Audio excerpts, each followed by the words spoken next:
Работу пограничного управления ФСБ России по Ингушетии обсудил глава региона на встрече с начальником управления генерал-майором Игорем Ювженко и офицерским составом подразделения. Встреча прошла в неформальной обстановке. Глава поздравил офицеров, которые только начинают свою службу в Ингушском управлении с распределением на Кавказ. Он отметил, что в службе в этой части пограничной зоны есть свои минусы и плюсы. Призвал стражей границ в процессе работы к тесному взаимодействию с органами местного самоуправления и местных жителей, подчеркнул ряд вопросов, на которых нужно акцентировать внимание. Он также выразил уверенность в том, что молодые офицеры достойно проявят себя на службе в республике. Наверное, до того, как приехать в республику, вы уже изучали край, в котором вы будете служить. Знаете, понимаете, что граница, она общая, она неприкосновенна. Но и самый главный принцип, конечно, это граница всегда охраняется при активном участии населения, народа, который живет в приграничных районах.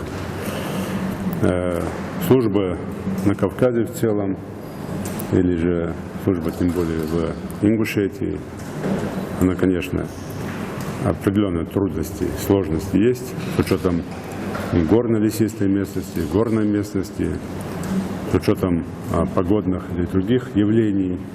Я всех вас поздравляю с тем, что вы попали служить именно в наше управление, и надеюсь, что вы достойно будете нести тот груз ответственности, который несут сегодня и те, которые служат в управлении, и те, которые служили раньше и по разным причинам или уволились, или перевелись в другие места. В целом отбор для службы в пограничных войсках это всегда был такой приоритет. И требования, конечно, не то что завышенные, более чем ответственные.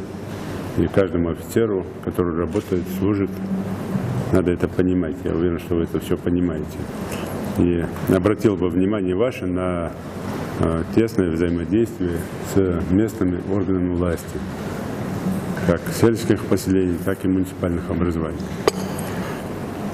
Для тех, кто приехал с семьями, в Джайравском районе созданы все условия для учебы.